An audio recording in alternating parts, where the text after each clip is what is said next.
My first question would be to ask each of you how you built this.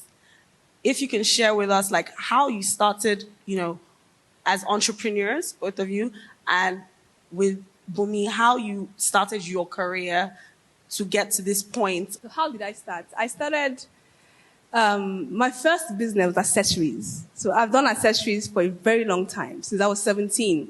So while I was in school, university, I had my accessories business. When I went for NYC, I had my accessories business.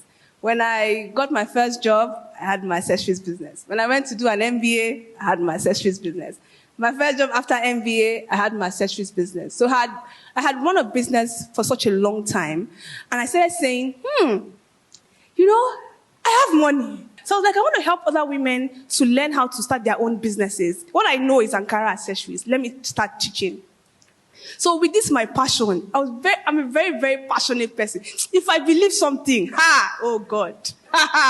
Hey! So I fearlessly organized my first workshop. I'm going to change the world. I'm going to change lives. Nobody showed up. The place was empty. God, I still have that picture. I cried there. So my story, like you already heard, you're a regular 9 to 5.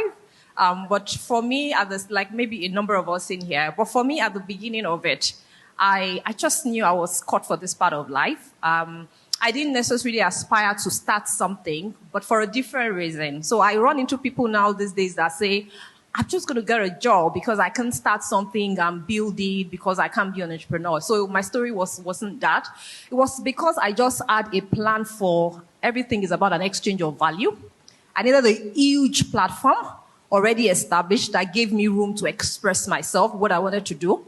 So I knew I was going to be an entrepreneur in a big setting.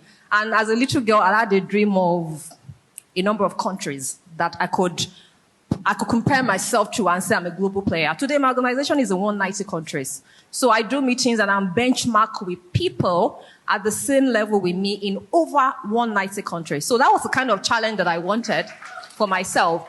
So I wanted to be a lawyer. I thought I was going to be a very successful lawyer.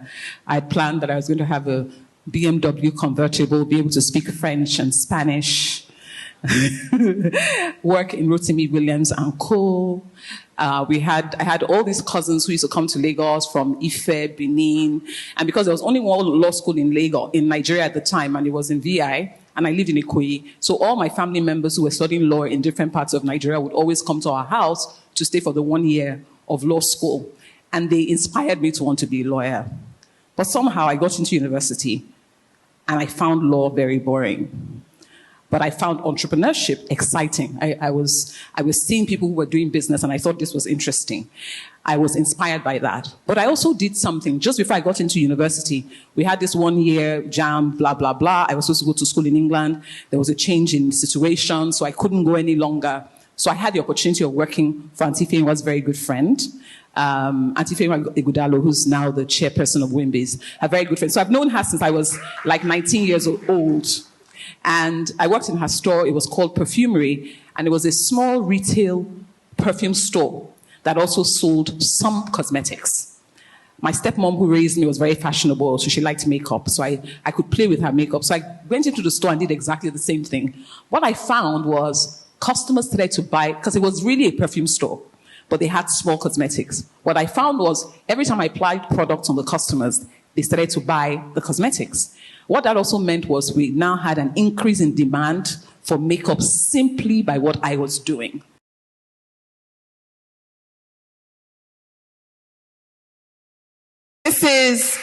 The book was launched last year, but we're officially celebrating it here in Lagos. And this is 4 years later from the Smart Money Woman. I'm so pleased to be here, and I think we're all going to have an amazing evening. I'm going to ask you guys that you indulge me as we welcome the author, the one, the only, Arese Ugwu.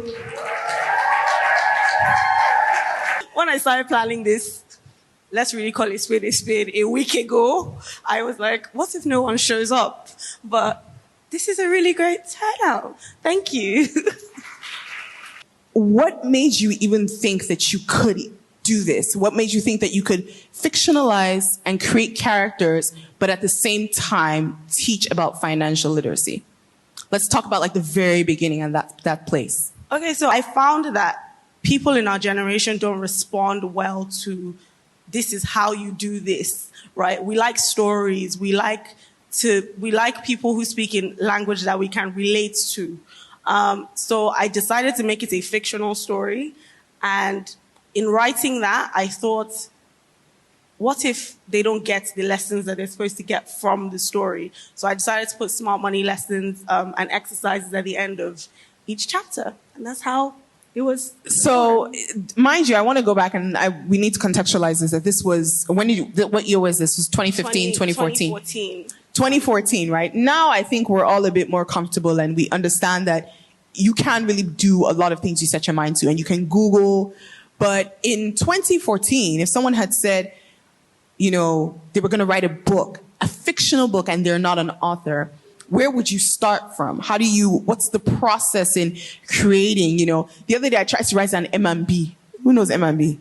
I tried to write a small M&B as part, let me have markets on Amazon, because those books sell, guys, just so you know.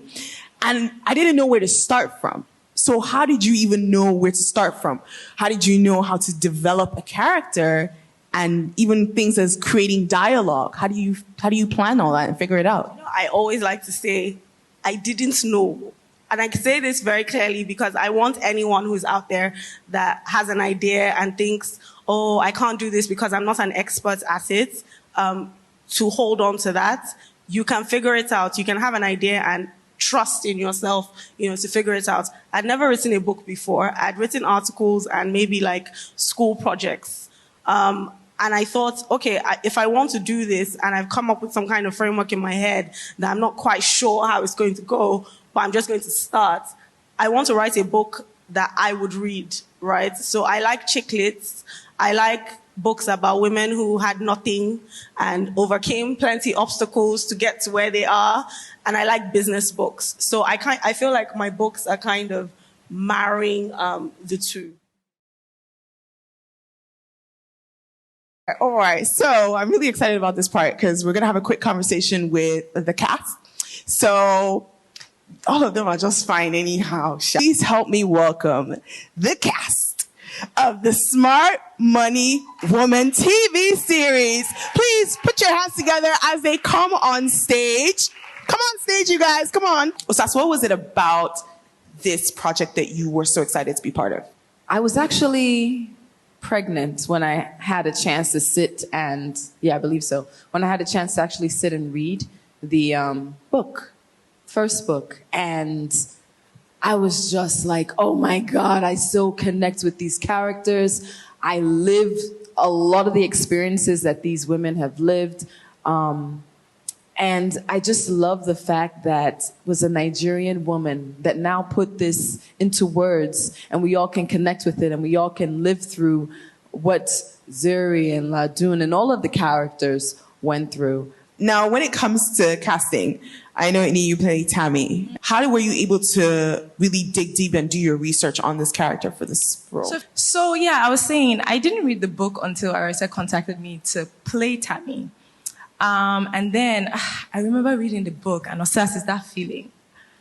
I read scripts all day long, but for me, books, it takes a minute to get into it. And it's like I'd taken something. I was high on like all of the knowledge from that book. I could relate so much with Tammy made me feel so happy. Adeniba made me feel like crying. She made me feel like I was falling in love. Like it was just so many emotions. And then I was learning, these financial tips that I just didn't know that a book could make you feel so much. A financial book at that. I literally said somebody pinched me because I cannot believe I'm here. And this is because I remember the very first time I got the text for the table read for Smart Money. It was from Sister Lala. She sent me a text and said, we should come in and do the table read. And she didn't tell us what project it was. So I went there and it's a room full of people and we're sitting around the table and I get it on my phone because she emails it to us when we are there. And then I get it on my phone and I see Smart Money Woman. I'm like, Say what now? I had read the book. I could not believe that it was finally being made into a TV series, and I was even invited for a read. Lala, I know you did multiple roles, producing, part casting, and then you're now on set and you're acting. What was the highlight of the experience for you? For some strange reason, I feel like crying now, in a good way, not sad tears, good tears. And I had bullied Arese and said she's the crybaby. At the end of the shoot, she was just crying. I haven't expressed outward emotion to this project because I generally try not to towards projects because I'm just like, the work, let's just continue. But this is the first series for television, 12, 13 episodes that I'm getting my full producer credit. It's very dear to my heart. Thank you for trusting me, Arese.